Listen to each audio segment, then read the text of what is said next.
mereka muncul ke permukaan, berani mempertontonkan mukanya, berani membangun narasi kebencian terhadap negara kita.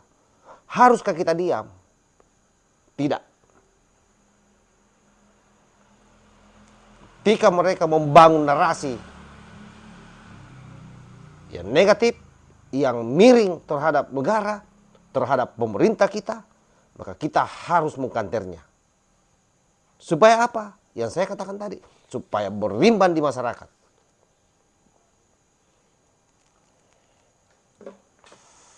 Manusia-manusia seperti ini seharusnya tidak layak hidup di Indonesia.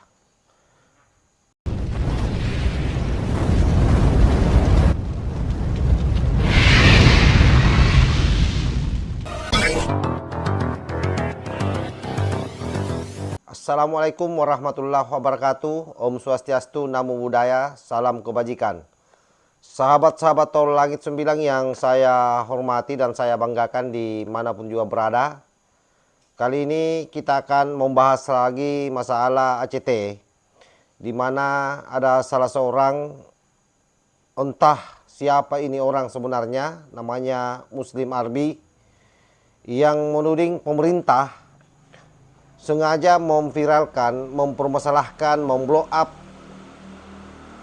kasus ACT ini dengan tuduhan yang sangat keji.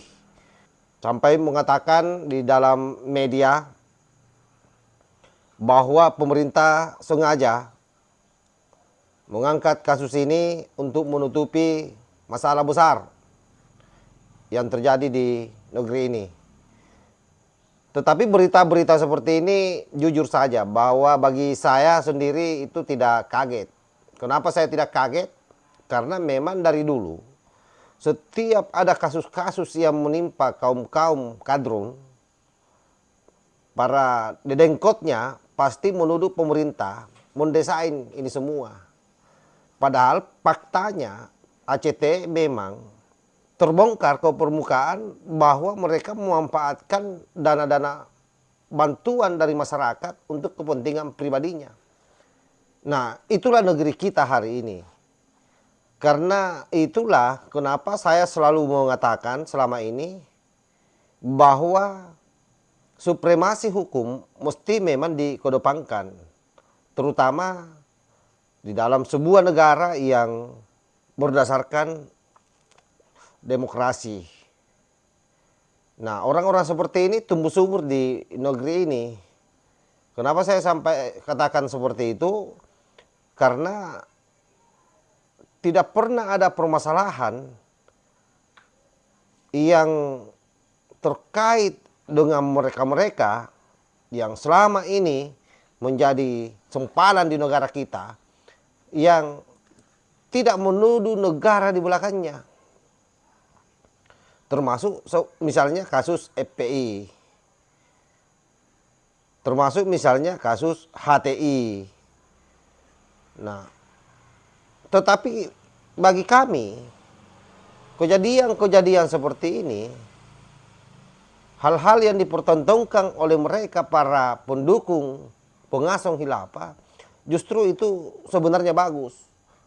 Kenapa? Karena polisi tidak usah lagi kerasa kerusuk mencari mereka. Karena mereka di permukaan semua kelihatan. Nah, hanya saja memang hukum kita ini yang belum terlalu tegas bagaimana menghadapi orang-orang yang secara tidak langsung merusak citra pemerintahan kita, meronron negara kita. Bisa dibayangkan, Pak. Dalam suasana kita sebagai negara Pancasila, negara demokrasi, di mana semua orang bebas berkomentar apa saja. Nah, inilah yang dimanfaatkan oleh mereka. Mereka menggunakan panggung demokrasi untuk menghancurkan demokrasi. Nah, orang-orang seperti ini ya mestinya polisi sudah harus men-tracking baik-baik siapa sebenarnya ini orang. Kenapa begitu berani menuding pemerintah melakukan ini semua, padahal faktanya ACT sendiri yang berulah dengan menggunakan uang sumbangan masyarakat untuk kepentingan pribadinya.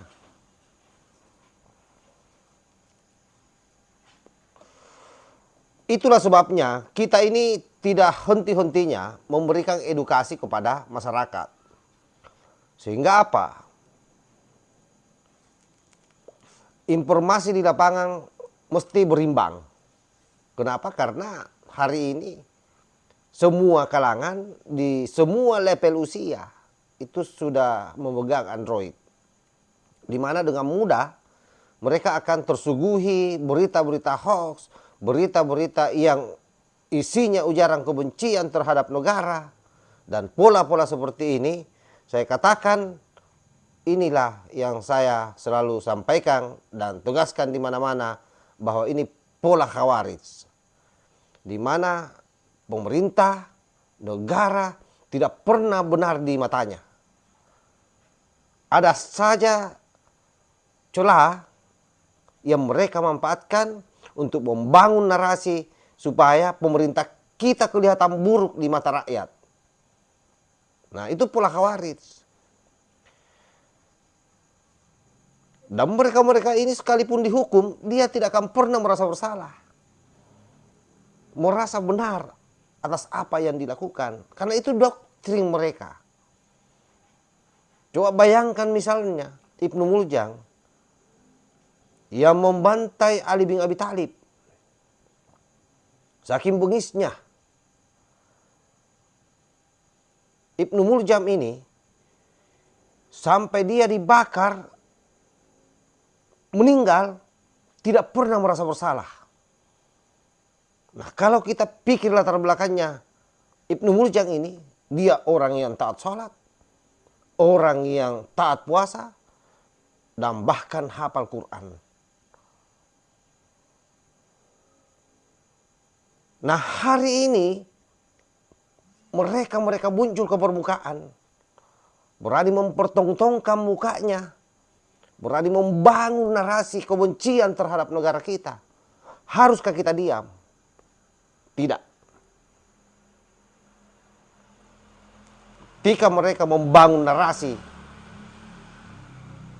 yang negatif, yang miring terhadap negara, terhadap pemerintah kita, maka kita harus mengkanternya.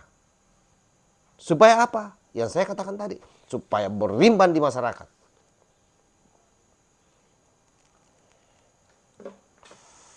Manusia-manusia seperti ini seharusnya tidak layak hidup di Indonesia.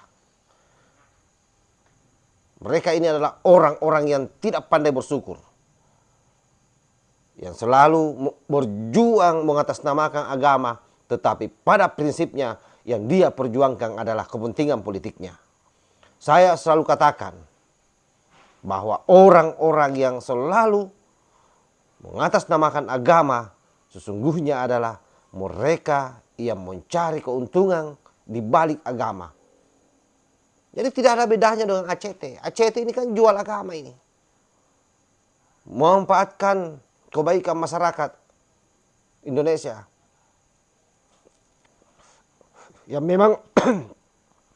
Yang memang dasarnya kita senang bergotong royong. Itulah yang mereka manfaatkan. Nah, sama dengan orang-orang yang berjuang mencoba masuk menjadi broker-broker politik, maklar-maklar politik. Untuk kepentingan apa? Kepentingan kekuasaan. Omong kosong kalau semua itu kepentingan agama. Wallahul muwaffiq ila aqwamit thariq. Wassalamualaikum warahmatullahi wabarakatuh. NKRI harga mati. Salam Nusantara.